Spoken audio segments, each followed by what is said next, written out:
मेरे अजीजों,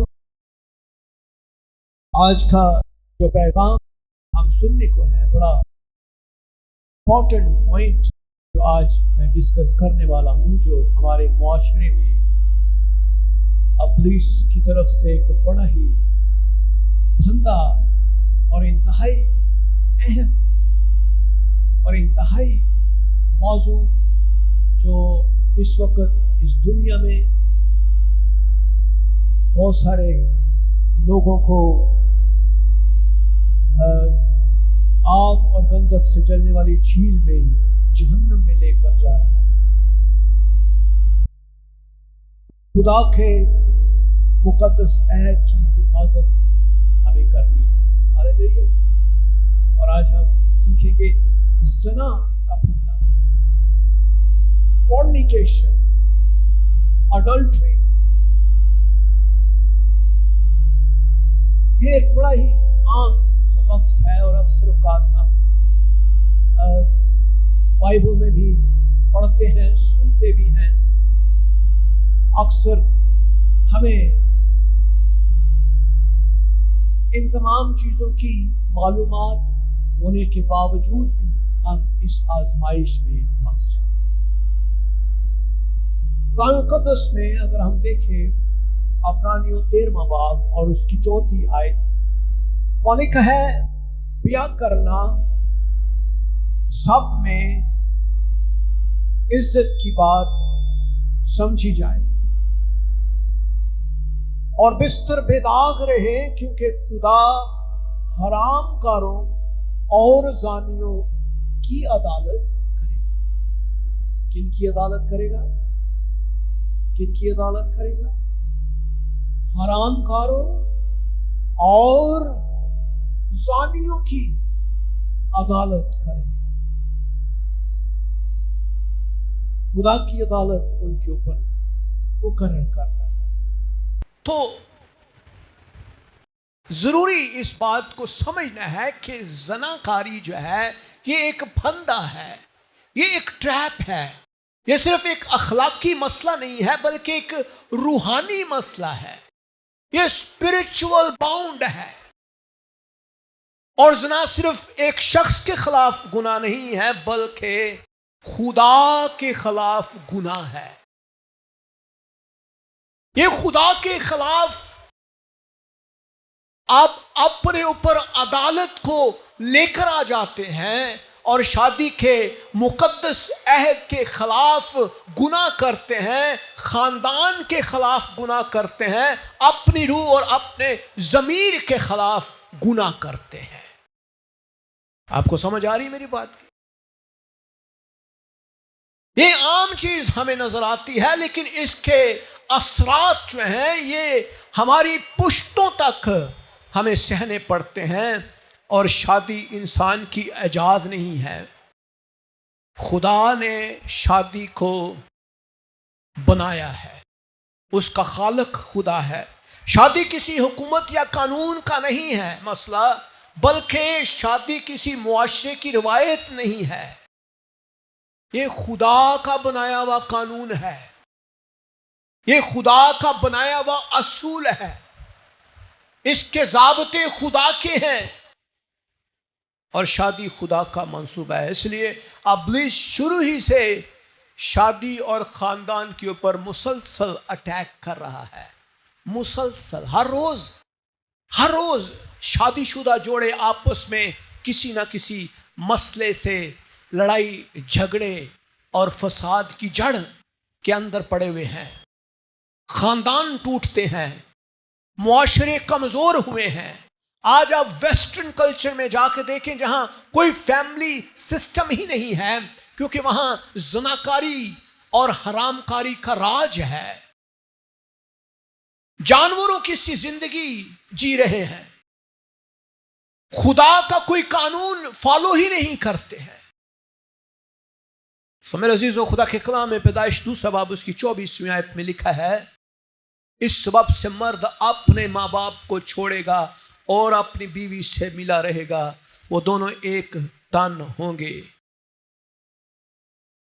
एक बड़ा खूबसूरत मुकाशफा है। ये सिर्फ एक कॉन्ट्रैक्ट नहीं है, मुआहदा नहीं है, ये एक मुकद्दस अहद है, एक कॉवेनेंट है।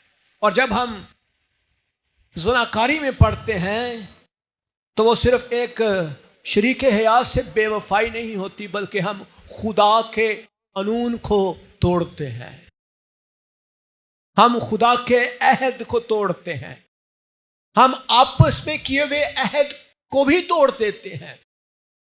और खुदा के सामने जब हमने अहद व पैमा किए हैं उनका भी ख्याल नहीं रखते हैं। मेरे अजीजों, ये हमें मामूली लगता है, लेकिन ये मामूली नहीं है। आप जरा गौर करें, आपने मुकम्मल खूबसूरत सफेद लिबास पहना हो और उस सफेद लिबास के ऊपर काली स्याही का एक छोटा सा कतरा भी फेंक दिया जाए तो क्या होगा? मुझे बताएं, क्या होगा? लोग उस सारे सफेद लिबास की तारीफ नहीं करेंगे, बल्कि लोग क्या कहेंगे? यार ये निशान, लोगों की नजर उस निशान के ऊपर होगी। वो एक छोटा सा ही निशान क्यों ना हो, लेकिन वो अपने पूरे लिबास को उसने गंदा कर दिया है, आपके पूरे लिबास को उसने नाकारा कर दिया है, पहनने के लायक नहीं छोड़ा। इसी तरह ज़िना भी है, एक छोटा सा कदम हो सकता है, लेकिन आपकी पूरी जिंदगी इसके अंदर तबाह बर्बाद हो जाती। और कोई शख्स एक दिन में जानी नहीं होता है। स्टार्ट कहां से होता है? एक नाजायज नजर, आइज, एक ऐसी नजर जो गंदी नजर है। फिर एक गैर जरूरी गुफ्तगू शुरू होती है, फिर एक खुफिया दोस्ती का आगाज होता है, फिर एक पोशीदा मुलाकात होती है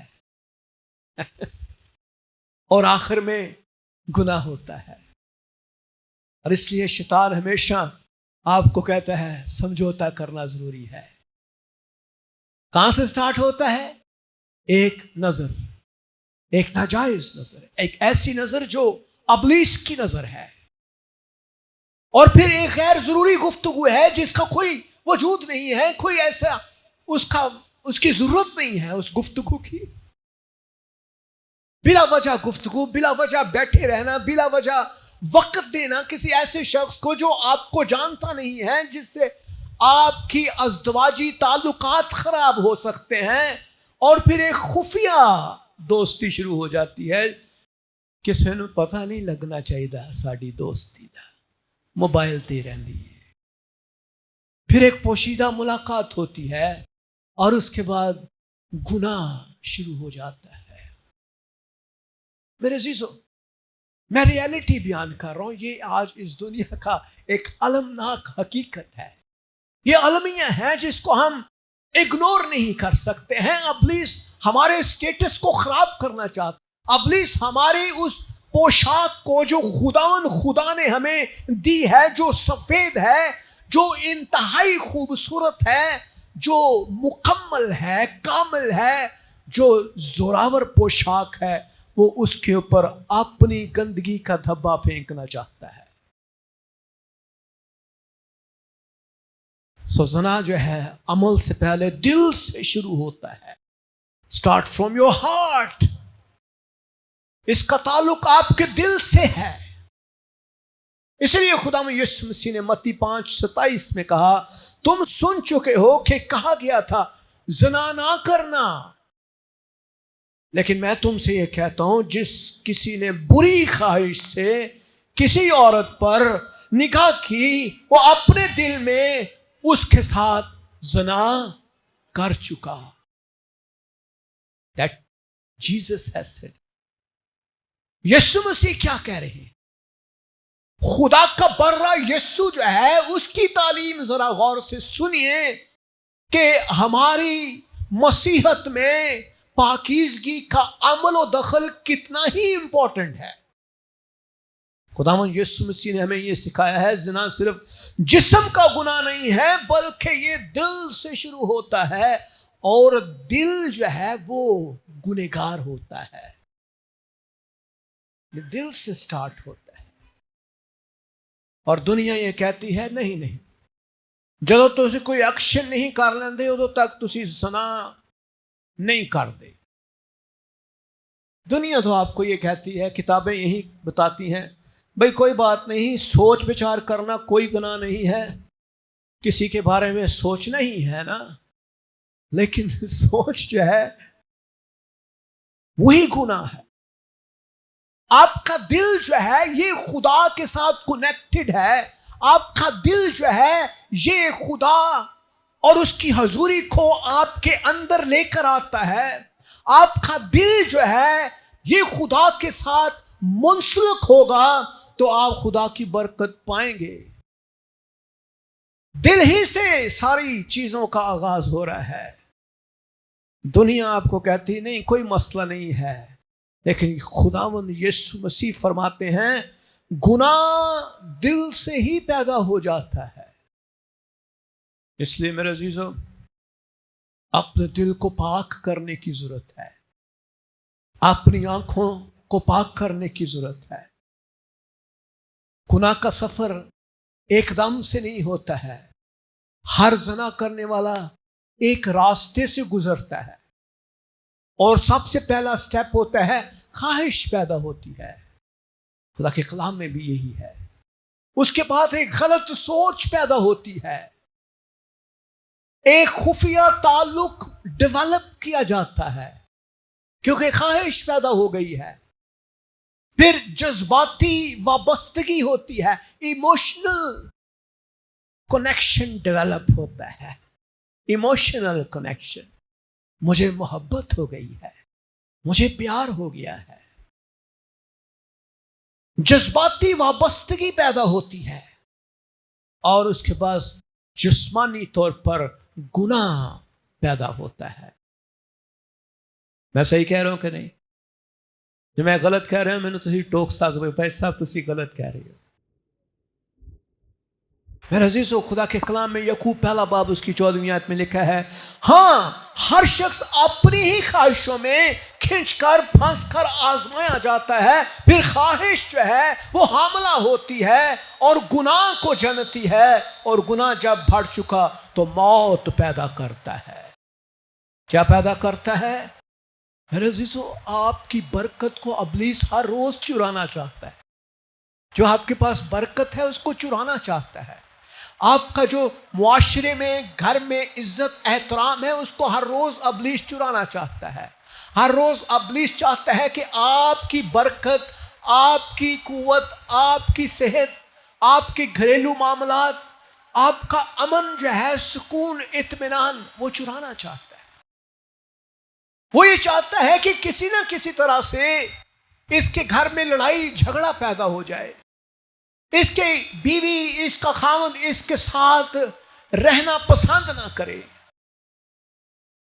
वो हर रोज आपको इस तरफ लेकर आता है। सो गुनाह अचानक नहीं आता है, वो आहिस्ता आहिस्ता दिल से उसका स्टार्ट होता है और फिर ख्वाहिशात पैदा होती हैं। सो मेरे अजीज हो, ख्वाहिशात को खुदा की मर्जी पर तरजीह ना दिया करें। बड़ा मुश्किल होता है कई दफ़ा जब हम सामने देखते हैं। ये तस्वीर मैंने देखी, सेब पड़ा हुआ है और फंदा लगा हुआ है और कई दफ़ा हम उस फंदे के अंदर फंस जाते हैं। अपने गुनाह को जायज साबित करने की कोशिश ना किया करें। ਅਸੀਂ कहने नहीं साडा जिहड़ा गुनाह है भाई साहब कोई गल नहीं, फलां ने वो पास्टर भी तो ऐसे ही कर रहा है, तो पास्टर भी वो जहन्नम च जाएगा तो तुसी ਉਹਦੇ ਨਾਲ ही जाओगे। पास्टर आपका रोल मॉडल नहीं है। पास्टर ने अंजील नहीं लिखी है, यीशु मसीह अंजील का खालिक है। आपने यीशु को फॉलो करना है या किसी खादम को, पास्टर को, किसी मुनाद को, किसी फादर को? आप तो यीशु के फॉलोवर हैं। अपने कलाम को फॉलो करना है, अपने गुनाह को जायज साबित करने की कोशिश ना किया करें और अपने शरीक हयात को कसूरवार ना ठहराया करें भी यो मैनू हर वक्त तंग कर दी इसलिए मैं बाहर मुंह मारना शुरू कर दिता है। नहीं, this is not the way when you think about that. और कई दफ़ा हम कहते हैं कि जब हम गुनाह करते हैं हमें कोई नहीं देख रहा, लेकिन ये आपकी सबसे बड़ी गलत फहमी होती है, क्योंकि खुदा आपको मुसलसल देख रहा होता है। सो वो गुनाह के नताइज पर गौर नहीं करते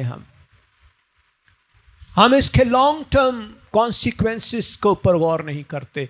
आइंदा क्या होगा, हमारी नस्लें इससे खराब हो सकती हैं, मेरे बच्चे खराब हो सकते हैं, रूहानी असर क्या होगा इसका, रूहानी मामलात मेरे कैसे खराब हो जाएंगे। आहिस्ता आहिस्ता हम समझौता करते चले जाते हैं और शहवत के जाल में फंस जाते हैं। तो ये बड़ा आसान सा खूबसूरत सा ट्रैप है और वो ट्रैप में हम बड़े प्यार से फंस जाते हैं।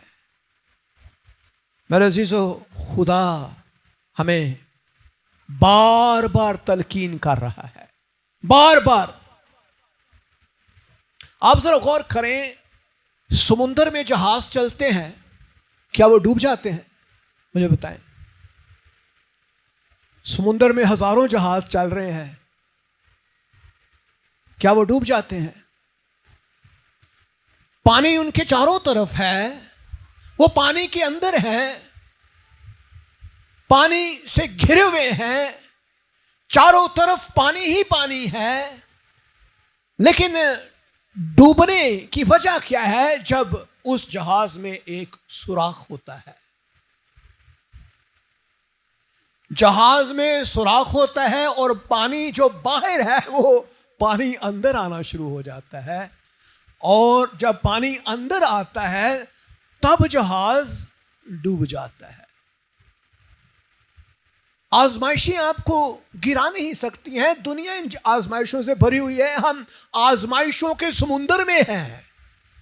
हर रोज हर तरह से तरह तरह की आजमाइशें हमारे साथ, हमारे आसपास चलती ही रहती हैं, लेकिन वो हमें डुबो नहीं सकती है, वो हमें गिरा नहीं सकती है, क्योंकि हमारी जो कश्ती है वो सील है, उसके अंदर पानी का एक कतरा भी नहीं जा सकता।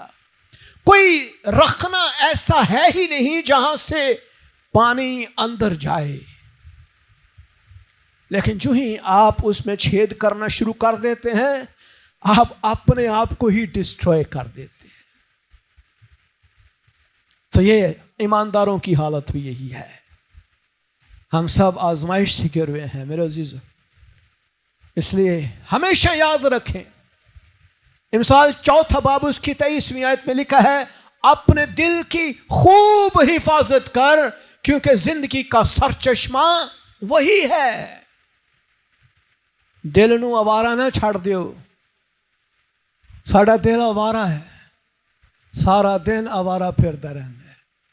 कभी उथे ध्यान, कभी इधर ध्यान, कभी मोबाइल में, कभी टीवी में, कभी कहीं बेलगाम हमने अपने दिल को छोड़ा हुआ है। जो मर्जी सोचते रहते हैं, जो मर्जी सोचते रहते हैं। कलाम कहता है अपने दिल की हिफाजत नहीं, खूब हिफाजत, 2 लफ्ज हैं। हिफाजत नहीं है, खूब मीन वेरी केयरफुली, कहीं तो डूब ना जाए, क्योंकि दिल ही है जहां से स्टार्ट होना है काम। दिल ही है जहां से गुनाह का आगाज होना है। दिल ही है जहां से आपकी रूहानी हालत खराब होनी है। दिल ही है जो आपकी तमाम बरकतों को अबलीस के हाथों बेच सकता है। तो हमें अपनी निगाह की हिफाजत करनी है, अपनी सोच की हिफाजत करनी है, अपने किरदार की हिफाजत करनी है, अपनी शादी को भी महफूज रखना है। केड़ा केड़ा कर सकता है, हम कर रहे हैं, अपनी अपनी शादियों को महफूज रखते हैं, क्योंकि इट्स अ डिफिकल्ट थिंग। शादीशुदा जिंदगी एक मुश्किल जिंदगी है, क्योंकि आपने बीवी को भी लेकर चलना है, बच्चों को भी लेकर चलना है, खानदानों को भी लेकर चलना है, अजीजों रिश्तेदारों को भी लेकर चलना है। कहीं वो नाराज ना हो जाए, कहीं फलां कोई नाराज ना हो जाए। हम पूरी दुनिया और पूरे जहान को लेकर चल रहे होते हैं अपनी कमर के ऊपर। इट्स अ डिफिकल्ट थिंग, लेकिन नामुमकिन नहीं है। खुदा आपको ये कह रहा है कि आपने महफूज रहना है। सो अपने आप से ये सवाल कर सकते हैं, क्या मैं ये कर रहा हूं? क्या मेरी आंखें, मेरी सोचें, मेरी ख्वाहिशात हिफाजत के अंदर है? क्या ये सारी चीजें मेरे लिए बाबरकत है? नंबर 2, याद रखें, ज़िना हमेशा उससे ज्यादा वादा करता है जितना वो दे सकता है, और वो उससे कहीं ज्यादा आपसे छीन लेता है जितना इंसान की सोच भी नहीं होती। आपका पूरा का पूरा घर तबाह हो बर्बाद हो जाता है, आपके बच्चे आपसे छीन लेता है, आपका खामन, आपकी बीवी आपसे छीन लेता है, आपके भाई बहन, अजीज रिश्तेदार बहन, आपका मुआशरा आपसे छीन लेता है। मैंने ऐसे बहुत सारे लोग देखे हैं जिन्होंने गैर अक़वाम में शादी की, वो अपने भाई बहन से भी बेचारे अपना हाथ धो बैठे हैं, वो मिल नहीं सकते उनसे, और हवस ने, ज़िना ने उनकी सारी जिंदगी उनसे छीन ली। I have seen a lot of destructions. और कलाम कहता है, फरेब ना खाओ, खुदा ठट्ठों में नहीं उड़ाया जाता, क्योंकि आदमी जो कुछ बोता है वही काटेगा। क्यों जी? जो कुछ आप बोएंगे वही काटेंगे। ईमान की फसल बोएंगे, ईमान की फसल काटेंगे। हरामकारी बोएंगे, आपके बच्चे भी उसी तरह ही होंगे। ज़िना की फसल काटेंगे, ज़िनाकारी को बोएंगे। सो मेरे अजीजों, शैतान कभी भी गुनाह को उसकी असल सूरत में पेश नहीं करता। अगर वो ज़िना को इसकी हकीकी अंजाम के साथ दिखाए तो शायद कोई भी इसकी तरफ ना आए। आप जरा गौर करें, वो कभी ये नहीं दिखाएगा कि अब बीवी रो रही है, शौहर का दिल टूट रहा है, बच्चे अपने वालिदैन से एतमाद खो बैठे हैं, ख़ानदान बिखर जाते हैं, कलीसिया बदनाम हो जाती है, इंसान का ज़मीर बेचैन हो जाता है। शैतान सिर्फ लज्जत को दिखाता है, वो अंजाम को छुपा लेता है। कभी आपने मछली का शिकार किया है? मैंने किया है। मछली के लिए हम एक धागा लेते हैं, उसके आगे एक कुंडी डालते हैं, और कुंडी के आगे हम क्या डालते हैं जी? वो लंबा सा केचुआ डाल देते हैं या गुंडोया डाल देते हैं। तो हम उसको ना ऐसे फेंकते हैं, और क्या होता है, मछली जो है वो किसको देखती है? क्या वो कुंडी को देख रही होती है या उस गुंडोए को देखती है? मुझे बताएं, मछली किसको देखती है? मछली उस चारे को देखती है जो वो खाना चाहती है, उसको भूख लगी हुई है, वो उस लजीज खाने के लिए बेताब है।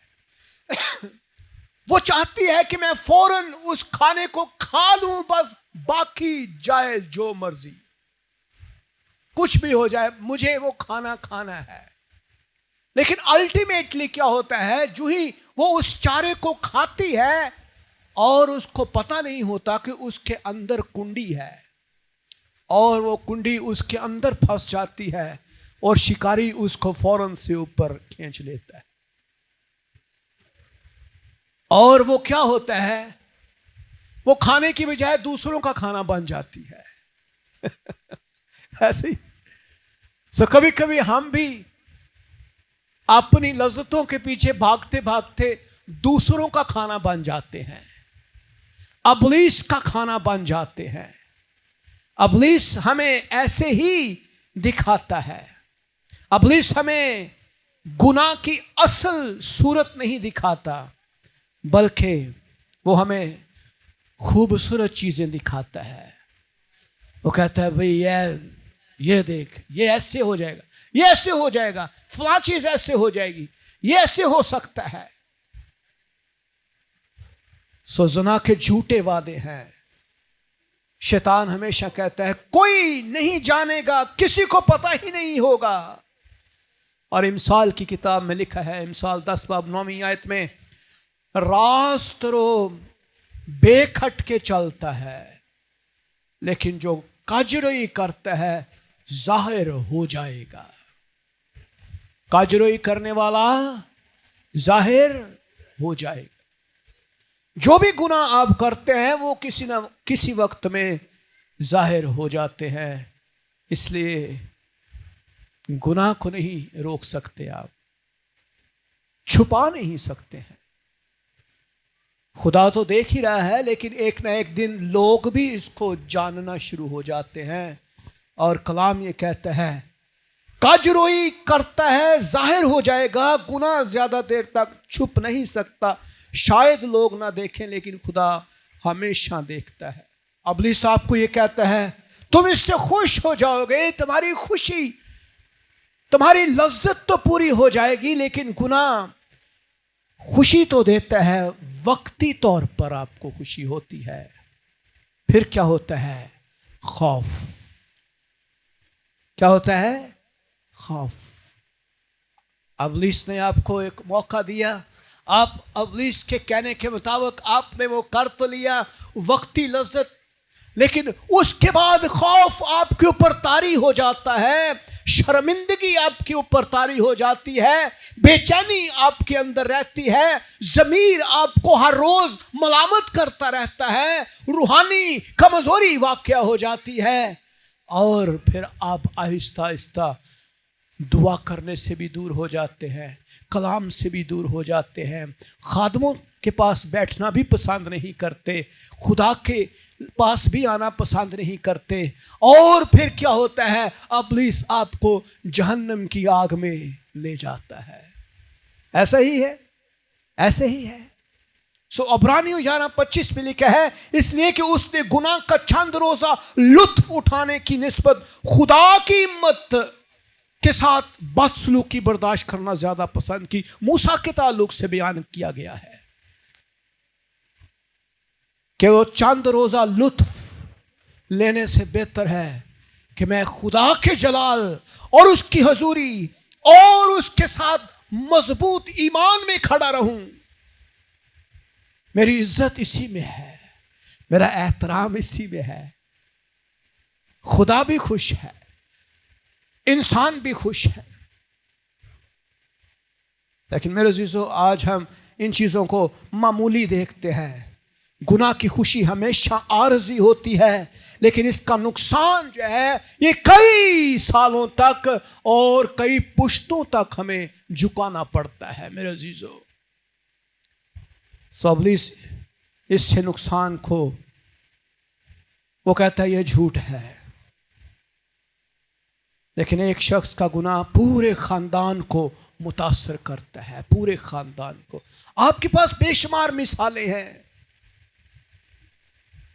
देखें, एक शख्स ज़नाकार, उसने ज़ना किया, उसके साथ उसकी बीवी मुतासर हुई, शरीके हयात मुतासर हुई, उसके साथ उसके बच्चे मुतासर हुए, उसके बाद उसका खानदान बिखर गया, ज़मीर तबाह बर्बाद हो गया। किरदार जो आप उसको कमाते हैं, आप अपनी इज्जत को कमाते हैं, आपका किरदार मिट्टी में मिल जाता है और खुदा के साथ ताल्लुक भी खत्म हो जाता है। क्या कितना बड़ा नुकसान हो।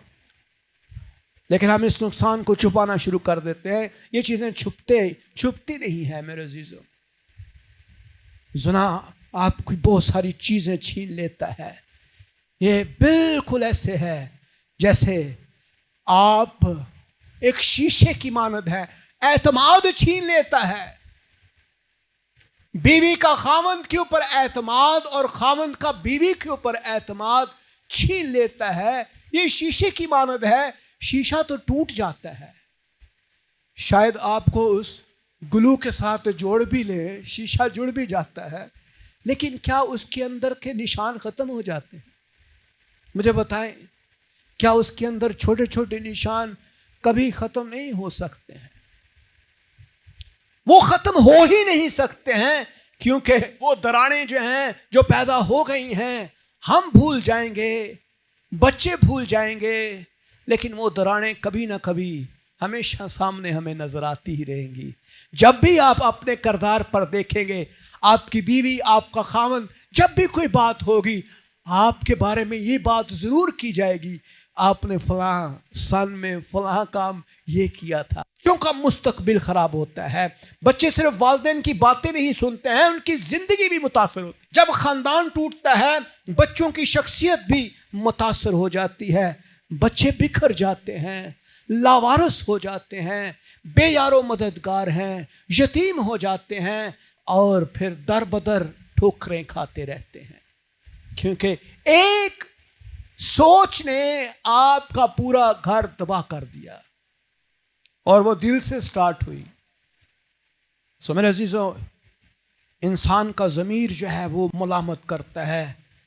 जब दाऊद नबी ने गुनाह किया तो खुदा का कलाम क्या कहता है ज़बूर 32 के अंदर? अगर आप देखें ज़बूर 32 उसकी 3री आयत में वहाँ लिखा है, जब मैं खामोश रहा तो दिन भर के कहराने से मेरी हड्डियां गल गईं, क्योंकि तेरा हाथ रात दिन मुझ पर भारी था। मेरी तरावट गर्मियों की खुश्की से बदल गई, रौनक खत्म हो गई, खौफ तारी रहा, हड्डियां गल गई।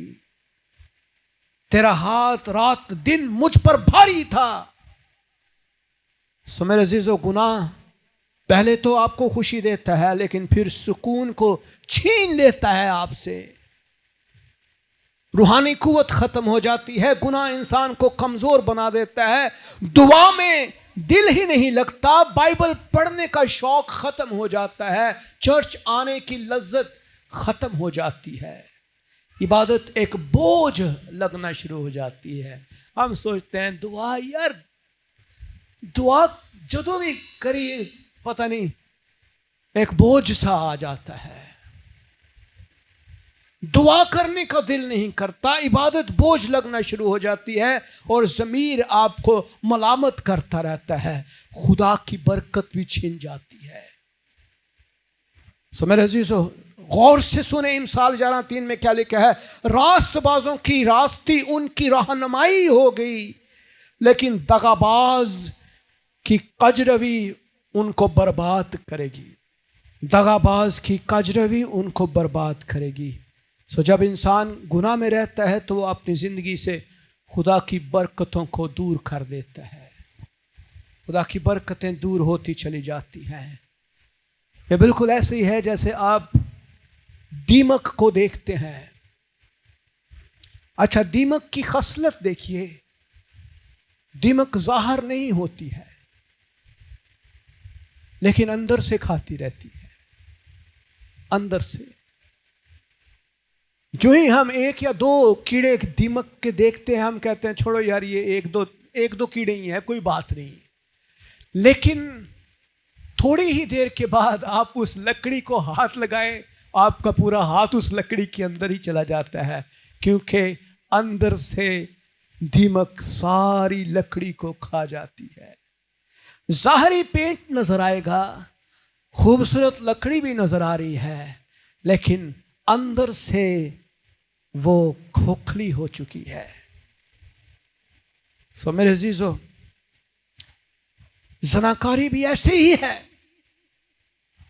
वो अंदर से इंसान को खोखला करती चली जाती है और आप बज़ाहिर तो खादम भी लग सकते हैं, पास्टर भी बन सकते हैं, आप बज़ाहिर आप एक ईमानदार भी, आपके बगल में बाइबल भी हो सकती है, लेकिन आप अंदर से खाली है, अंदर कुछ भी नहीं है, अंदर खुदा नहीं है, आप खोखले हैं। सो मेरे अजीज़ों, 10 बड़ी वजूहात हैं ज़िना से बचने के लिए, क्योंकि बाइबल इससे मना करती है। नंबर 1, जब आप ज़िना करें या करने वाले हों, या सोच पैदा हो, या इब्लीस आपके जहन में डाले, सबसे पहले ये सोचें बाइबल इसको मना करती है। हालेलुया। नंबर 2, आपका शरीक हयात इससे जख्मी हो सकता है। आपकी बीवी, आपका खामंद इससे मुतासर होगा और वो जज्बाती तौर पर, जहनी तौर पर बिखर जाएगा। नंबर 3, ये आपका सुकून आपसे छीन लेगा, ये आपका सुकून आपसे छीन लेगा। नंबर 4, आपका सेहत का नुकसान हो सकता है। बहुत सारी ऐसी बीमारियां हैं जो ट्रांसमिट होती हैं, और कई दफ़ा ऐसा देखा गया है कि जो लोग ऐसे कामों में पड़ते हैं वो कोई ऐसी बीमारी से लड़ रहे होते हैं जो बेचारे किसी से लगवा लेते हैं। आप बीमारी का शिकार हो जाते हैं,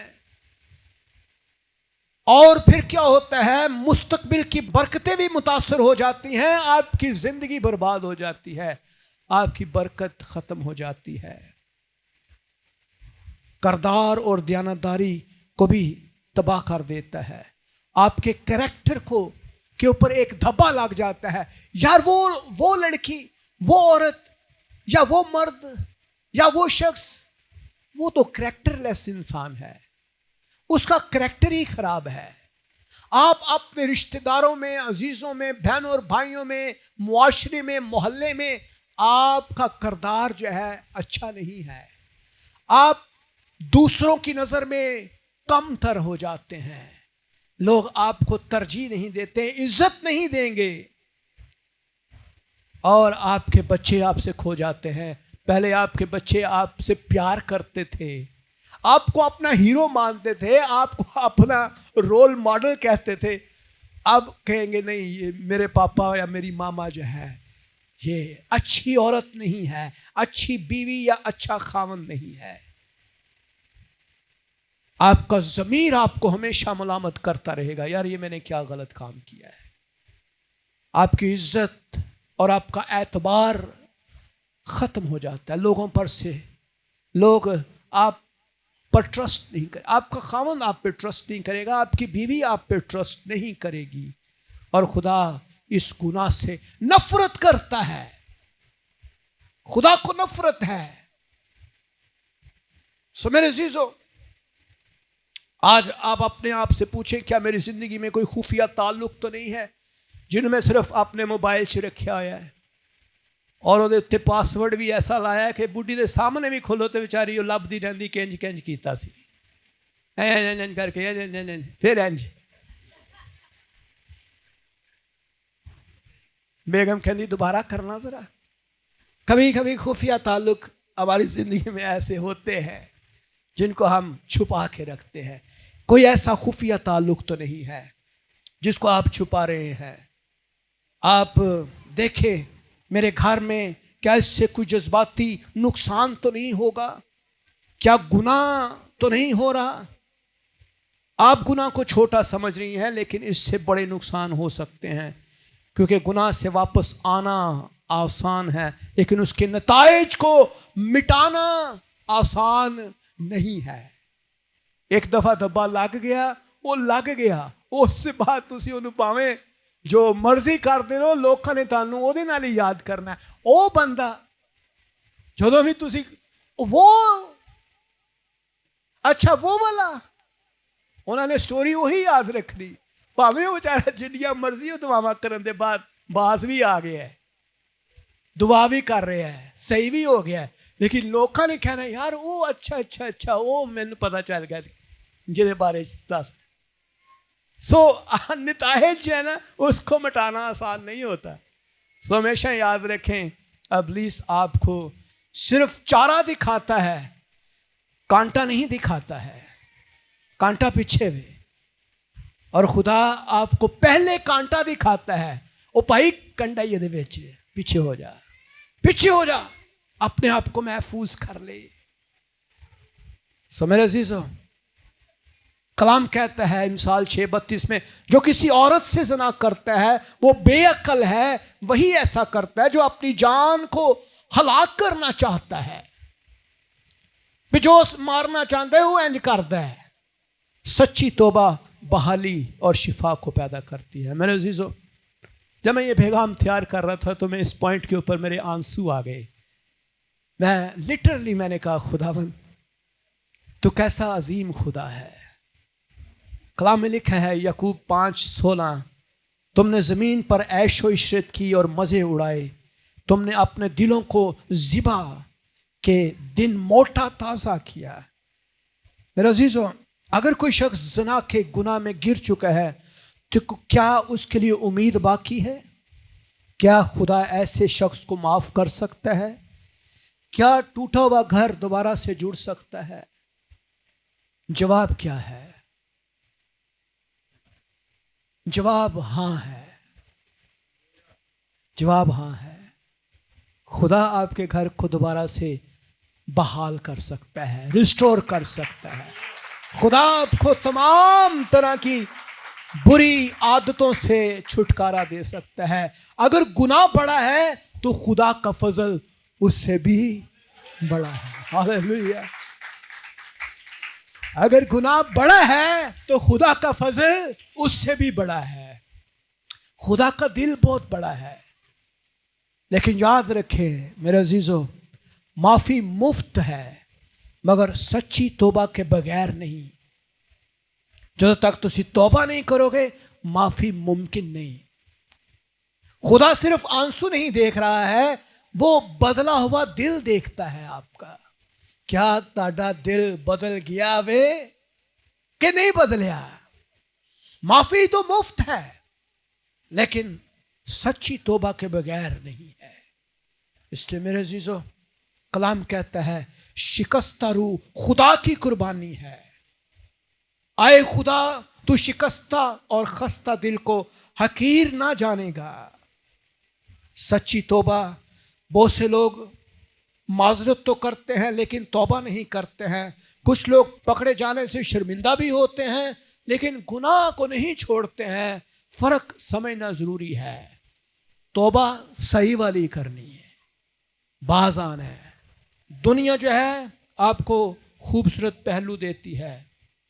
कलाम कहता है 2 कुरिन्थियों 7:10 में, क्योंकि खुदा परस्ती का गम ऐसी तौबा पैदा करता है जिसका अंजाम नजात है और उससे पछताना नहीं पड़ता, मगर दुनिया का गम मौत पैदा करता है। खुदा परस्ती का गम अपने अंदर लेकर आए। हर वक्त आपको ये गम होना चाहिए, मैंने आज दुआ की है, मैंने आज कलाम पढ़ा है, मैंने क्या खुदा के कलाम पर ध्यान दिया है। ये गम आपके अंदर आना चाहिए, ये गम आपके अंदर डेवलप होना चाहिए। यही तौबा है और यही हमें बहाल करता है। नंबर 1 याद रखें, अपने गुनाह का इकरार करें। गुनाह को छुपाएं नहीं। छुपाना मसले का हल नहीं है, बल्कि खुदा के सामने अपने गुनाह का एतराफ़ करें। और कलाम में लिखा है, जो अपने गुनाह को छुपाता है कामयाब ना होगा, मगर जो उनका इकरार करके उनको तर्क करता है उस पर रहमत हो जाएगी। Hallelujah, hallelujah, hallelujah. मेरे अजीजों, तौबा कर लेना बेहतर है कि भी गुनाह कर दे जाना बेहतर है? तौबा कर लेना, क्योंकि अगर आपके कांटा चुभ जाए तो क्या होगा? कांटा अंदर ही रहने देंगे? कंडा अंदर ही, ये दवाइयाँ लाई जाओ पावे जिन्नियाँ मर्जी, एंटीबायोटिक भी खाए जाओ, क्या होगा? इलाज हो जाएगा। यहाँ पे हमारी बहनें जो नर्स बैठी हुई है, अक्सर वो ट्रीटमेंट करती हैं। तो ट्रीटमेंट क्या होता है? सबसे पहले क्या किया जाता है? डॉक्टर क्या करता है? वो कंडा कर देता है, फिर दवाई देता है, फिर दवाई लाता है। ਅਸੀਂ ਸਾਡੀ ਆਦਤ ਹੈ ਕੰਡਾ ਨਹੀਂ ਕੱਢਣਾ, ਉੱਤੇ ਦਵਾਈਆਂ ਜੋ ਮਰਜ਼ੀ ਲਾਈ ਜਾਣੀ ਹੈ, ਮੈਡੀਸਨ पे ਮੈਡੀਸਨ ਖਾਣੀ ਹੈ, पर कंडा नहीं ऐसी कटना, अपना कंडा उत्थे ही है जी। सो हम कई दफा ऐसा करते हैं। कलाम कहता है शादी के अहद की नए सिरे से कदर करें। बाइबल मलाकी की किताब में कहती है, मलाकी 2 बाब उसकी 14वीं आयत में लिखा है, तो भी तुम कहते हो कि सबब क्या है? सबब यह है खुदावंद तेरा और तेरी जवानी की बीवी के दरमियान गवाह है। खुदा गवाह है। ताड़े दरमियान कौन गवाह है? कौन गवाह है? उन्होंने गवाह ना लभा जिन्होंने अंगूठे लाए सन, वो शायद मारमूर भी गए होंगे, वो खत्म हो गए जिन्होंने अंगूठे साइन लाए सी, खत्म। आपकी और आपकी बीवी में एक गवाह है जिसका नाम खुदावंद खुदा है। तूने उससे बेवफाई की है, अगर वो तेरी रफीक और मनकूहा बीवी है, और क्या उसने एक ही को पैदा नहीं किया? बावजूद ये कि उसके पास और भी अरवा मौजूद थी, फिर क्यों एक ही को पैदा किया? यार खुदा कह रहे हैं भाई एक कोई नू पैदा किया ताड़े वास्ते, इसलिए कि खुदा तरस नस्ल पैदा हो, ऐसी नस्ल जो खुदा तरस पैदा हो। हालेलुया। बस तुम अपने नफ्स से खबरदार रहो और कोई अपनी जवानी की बीवी से बेवफाई ना करे, ना करे। आजकल तलाक हो रही ने बड़ियां ज्यादा, माँ प्यो कहते नहीं छड़ते, नहीं मानती गरी गल ते, चल आया घर अपने। भाई खुदा को आपने हाजिर नाजर जानकर निकाह किया है, आपने खुदा के हजूर खुदा को आपने गवाह बनाया है, और खुदा गवाह है इस बात का कि आपने मुकद्दस निकाह किया है। लेकिन जब आपने ये काम किया तो आपने उसको तोड़ा है। आपने क्या किया है? आपने बेवफाई की है अपने बीवी के साथ, अपने खामन के साथ। तो शादी सिर्फ मोहब्बत पर कायम नहीं है, शादी अहद पर कायम रहती है। मोहब्बत के जज्बात बदल सकते हैं लेकिन अहद कायम रहता है। हालेलुया। सो मेरे अजीजों, गुनाह के तमाम रास्ते बंद कर दें। जहाँ जहाँ से भी आपको आपके ज़हन में ये ख्याल आता है ज़नाकारी करने का, और जब भी आप सोचते हैं, अक्सर औक़ात हम कहते हैं भाई साहब दुआ करो साढ़े लिए, मेरी यह प्रॉब्लम है। एक बात हमेशा याद रखें, इमसाल 6 बाब 27वीं आयत में लिखा है, क्या मुमकिन है कि आदमी अपने सीने में आग रखे और उसके कपड़े ना जलें? भाई तुसी अग तो सीने च रखी है, तो तुसी कहते भाई साहब दुआ करो अग ना लग जाए किते। मोबाइल को तो आप अपने सीने के साथ लगा के रखते हैं, जो पूरी दुनिया के अंदर सारी मसाइल की जड़ है, और आप वहां से बेशुमार ऐसी नापाक चीजें देखते हैं। तो कलाम ये कहता है आदमी अपने सीने में आग रखे और उसके कपड़े ना जलें, ऐसा मुमकिन नहीं है। सो मेरे अजीजों, गुनाह के सारे रास्ते बंद कर दें और फिर देखें खुदावंद क्या करेगा।